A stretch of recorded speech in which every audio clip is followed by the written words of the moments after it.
हिंदू धर्म के 10 नियम। हर हिंदू को 10 नियम को मरते दम तक पालन करना चाहिए। सनातन धर्म, जिसे हिंदू धर्म के नाम से भी जाना जाता है। सनातन धर्म दुनिया का सबसे पुराना धर्म है।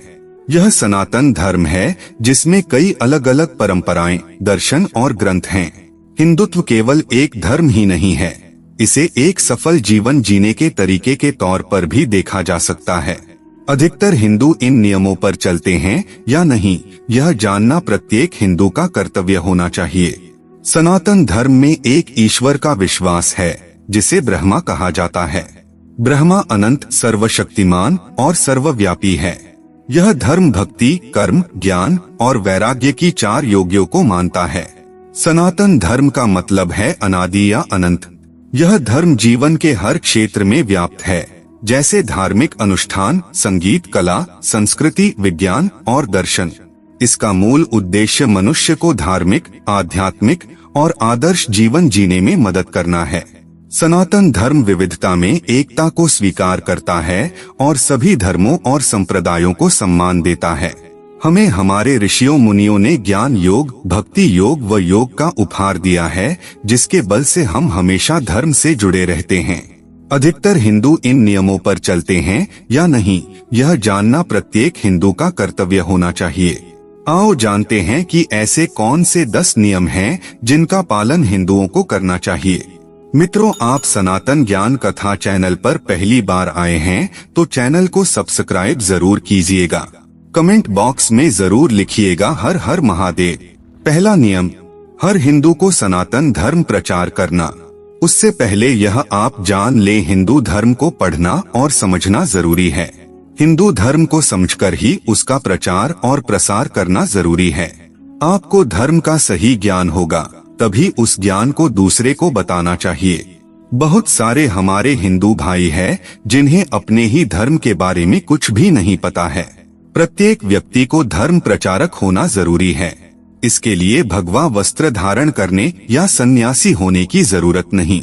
आप बैगर बाबा बने पढ़ लिख कर धर्म का प्रचार कर सकते हैं। चलिए हम अपने धर्म के बारे में आपको हम कुछ ज्ञान संक्षिप्त में देते हैं।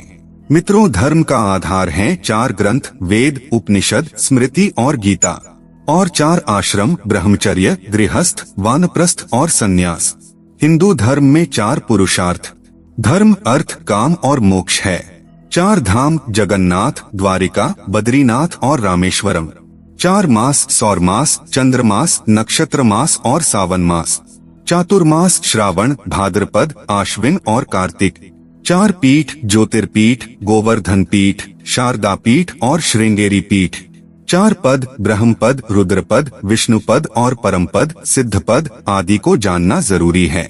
4 संप्रदाय, वैष्णव, शैव, शाक्त और स्मृति संत। दूसरा नियम तीर्थ यात्रा करना। तीर्थ और तीर्थ यात्रा का बहुत पुण्य माना जाता है। अयोध्या, काशी, मथुरा, 4 धाम और कैलाश में कैलाश की महिमा ही अधिक है। भारतीय धर्म ग्रंथों में बद्रीनाथ, द्वारका, जगन्नाथपुरी और रामेश्वरम को 4 धाम के रूप में जाना जाता है। इन 4 धामों की यात्रा को ही 4 धाम यात्रा माना जाता है। तीर्थ से ही वैराग्य और सौभाग्य की प्राप्ति होती है। तीर्थ से विचार और अनुभवों को विस्तार मिलता है। तीर्थ यात्रा से जीवन को समझने में लाभ मिलता है। बच्चों को पवित्र स्थलों एवं मंदिरों की तीर्थ यात्रा का महत्व बताना चाहिए, इसलिए तीर्थ यात्रा पर जरूर जाएं। तीसरा नियम, व्रत रखना। हिंदू धर्म में व्रत रखने का महत्व इस वजह से है कि यह धार्मिक मान्यताओं के साथ साथ वैज्ञानिक दृष्टि से भी फायदेमंद होता है। व्रत रखने से मन और शरीर की शुद्धि होती है और आध्यात्मिक विकास होता है। व्रत रखने से भगवान के प्रति श्रद्धा और भक्ति बढ़ती है। उपवास के प्रकार: 1 प्रात उपवास, 2 अद्धोपवास, 3 एकाहारोपवास, 4 प्रसोपवास, 5 फलोपवास, 6 दुग्धोपवास, 7 तक्रोपवास, 8 पूर्णोपवास, 9 साप्ताहिक उपवास, 10 लघु उपवास, 11 कठोर उपवास, 12 टूटे उपवास, 13 दीर्घ उपवास। व्रत रखने के फायदे: व्रत रखने से मानसिक शांति मिलती है, शरीर की रोग प्रतिरोधक क्षमता बढ़ती है, पेट और पाचन तंत्र से जुड़ी समस्याएं दूर होती हैं, मोटापा कम होता है, डिप्रेशन जैसी समस्याओं से राहत मिलती है। शरीर में नई प्रतिरोधक कोशिकाएं बनती हैं।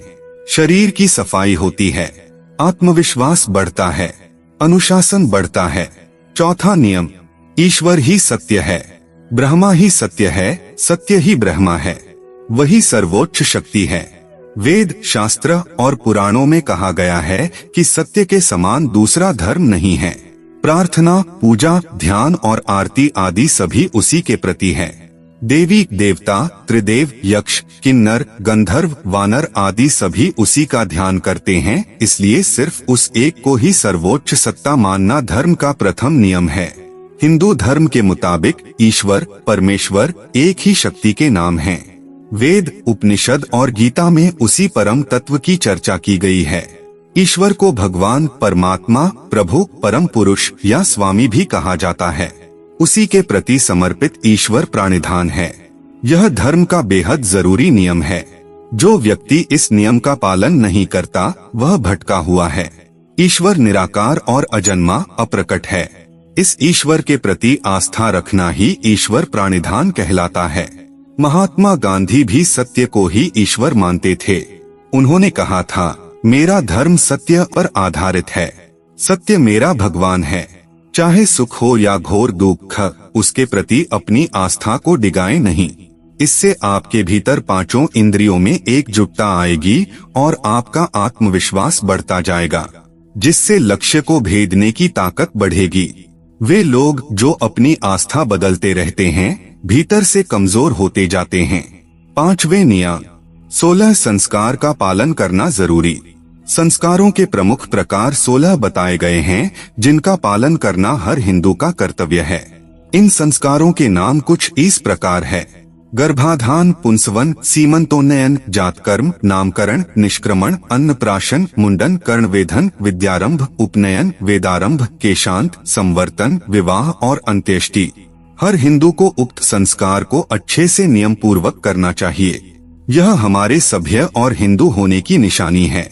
16 संस्कार के लाभ। संस्कार हमें सभ्य बनाते हैं। संस्कारों से ही हमारी पहचान है। संस्कार से जीवन में पवित्रता, सुख, शांति और समृद्धि का विकास होता है। संस्कार विरुद्ध कर्म कभी नहीं करना चाहिए। संस्कार विरुद्ध कर्म करने वाले व्यक्ति जंगली मानव की निशानी है। 6वें नियम, दान देना। मित्रों, वेदों में 3 प्रकार के दाता कहे गए हैं। 1 उत्तम दान, 2 मध्यम दान और 3 निकृष्ट दान। धर्म की उन्नति रूपी सत्य विद्या के लिए जो देता है वह उत्तम, कीर्ति या स्वार्थ के लिए जो दान देता है तो वह मध्यम, और जो वेश्यागमनादि, भांड, भाटे, पंडे को देता वह निकृष्ट माना गया है। पुराणों में अनेक दानों का उल्लेख मिलता है, जिसमें अन्नदान, विद्यादान, अभयदान और धनदान को ही श्रेष्ठ माना गया है। यही पुण्य भी है। 7वां नियम, यज्ञ और कर्म। वेदानुसार यज्ञ 5 प्रकार के होते हैं: ब्रह्मयज्ञ, देवयज्ञ, पितृयज्ञ, वैश्वदेव यज्ञ और अतिथि यज्ञ। उक्त 5 यज्ञों को पुराणों और अन्य ग्रंथों में विस्तार दिया गया है। आइए इन 5 यज्ञ के बारे में विस्तार से समझते हैं। ब्रह्मयज्ञ अर्थात ईश्वर, गुरु, माता और पिता के प्रति समर्पित भाव रखकर नित्य संध्या वंदन, स्वाध्याय तथा वेद पाठ करना। देवयज्ञ जो सत्संग तथा अग्निहोत्र कर्म से संपन्न होता है। अगला है पितृयज्ञ, को पुराणों में श्राद्ध कर्म कहा गया है। वेदानुसार यह श्राद्ध तर्पण हमारे पूर्वजों, माता पिता और आचार्य के प्रति सम्मान का भाव है। सभी प्राणियों तथा वृक्षों के प्रति करुणा और कर्तव्य समझना उन्हें अन्नजल देना ही भूत यज्ञ या वैश्वदेव यज्ञ कहलाता है। अपंग, महिला, विद्यार्थी, सन्यासी, चिकित्सक और धर्म के रक्षकों की सेवा सहायता करना ही अतिथि यज्ञ है। 8वें नियम, संध्योपासन अर्थात संध्या वंदन। संध्या वंदन प्रतिदिन करना जरूरी है। संध्या वंदन के 2 तरीके हैं, प्रार्थना और ध्यान। मनमानी पूजा करना, आरती और यज्ञादि करना धर्म के नियमों के विरुद्ध है। प्रत्येक हिंदू को सुबह और शाम को संध्या वंदन करना ही चाहिए। किसी कारणवश वह ऐसा नहीं कर पाता है तो गुरुवार को निश्चित ही यह कर्म करना जरूरी है। संध्या वंदन है सभी का कर्तव्य। संध्या वंदन के लाभ। मित्रों, प्रतिदिन संध्या वंदन करने से जहां हमारे भीतर की नकारात्मकता का निकास होता है, वहीं हमारे जीवन में सदा शुभ और लाभ होता रहता है। इससे जीवन में किसी प्रकार का भी दुख और दर्द नहीं रहता। हालांकि संध्या वंदन इसीलिए नहीं की जाती, बल्कि संध्या वंदन ईश्वर के प्रति प्रार्थना है। 9वें नियम, संक्रांति और कुंभ पर्व मनाना। इस बार का महाकुंभ उत्तर प्रदेश के प्रयागराज में होना है। मनमाने त्योहारों को मनाने से धर्म की हानि होती है। ऐसे त्योहार आपको नहीं करना चाहिए जो कि धर्मशास्त्र में लिखा नहीं है। धर्मशास्त्र में मकर संक्रांति का बहुत महत्व है। माना जाता है कि मकर संक्रांति के समय सभी देवता धरती पर विचरण करते हैं।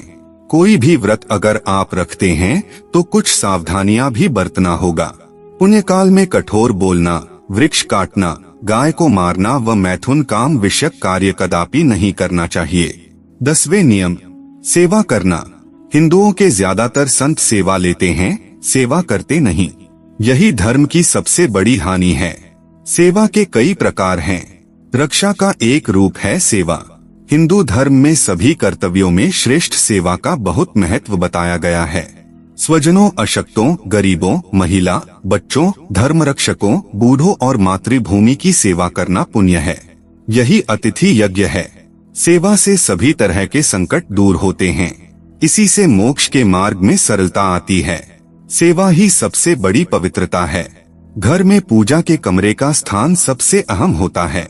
इस स्थान से ही हमारे मन और मस्तिष्क में शांति मिलती है, तो यह स्थान अच्छा होना जरूरी है। आपकी आय काफी हद तक इस बात पर निर्भर करती है कि घर में पूजा घर कहाँ है। वास्तु की नजर से पूजा घर के बाहर एक अलग स्थान देवता के लिए रखा जाता था, जिसे परिवार का मंदिर कहते थे।